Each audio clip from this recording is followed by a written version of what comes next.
देवतेचे आराध्य दैवत नटेश्वराला या ठिकाणी मी नतमस्तक करतो।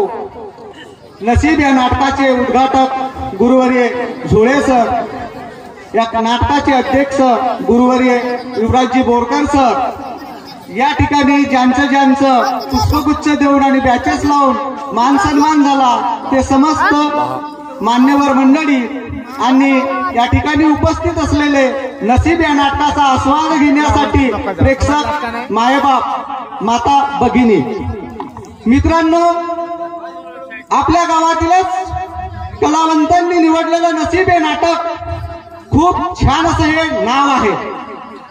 ह्या नावातच खूप काही दडलेलं आहे। हातावरच्या रेघेवरून नसीब पाहणाऱ्यांनो सावध व्हा।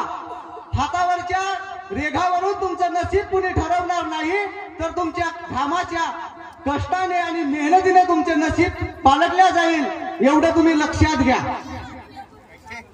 शिवाजी महाराजांनी जर का विचार केला असता की पुण्याची सुभेदारी आपल्याला मिळाली हे आपलं नसीब आहे, आणि त्यांनी जर का तलवारीच्या पात्यावर आणि आपल्या घामावर जर का विश्वासच केला नसता तर हे अट्टापगड जातीचं स्वराज्य उभंच झालं नसतं।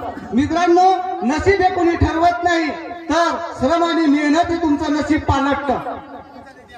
भारतरत्न डॉक्टर बाबासाहेब आंबेडकरांनी विचार केला असता की आपण अस्पृश्य समाजात जन्मलो, आपल्याला शिक्षण घेण्याचा अधिकार नाही, तर आज त्यांनी जर का आपल्या नशिबाचं खापर फोडलं असतं तर मित्रांनो संविधानासारखा एक महाकाय ग्रंथ उभाच झाला नसता, आणि आज बोलण्याचं आणि इथं बसण्याचं स्वातंत्र्यच मिळालं नसतं। म्हणून नशिबाच्या रेघेवरती विसंबून न राहता कर्माची ले गोळा, आपोआप यशाकडे तुम्ही वाटचाल कराल।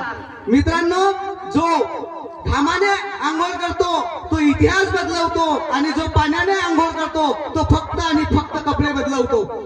मित्रांनो, बोलायचं खूप आहे, पण प्रेक्षक मायबापांना आमच्या नाटकाची केव्हा सुरू होईल, बोलणारे तर बोलतच राहतील, म्हणून माझं मत आहे की बोलायला मिळालं तर जास्त बोलूही नाही, कारण बोलणारा फक्त एकच राहील आणि प्रेक्षक सगळे उठून जातील, म्हणून मी इथंच थांबतो आणि सर्वांची माफी मागतो आणि माईक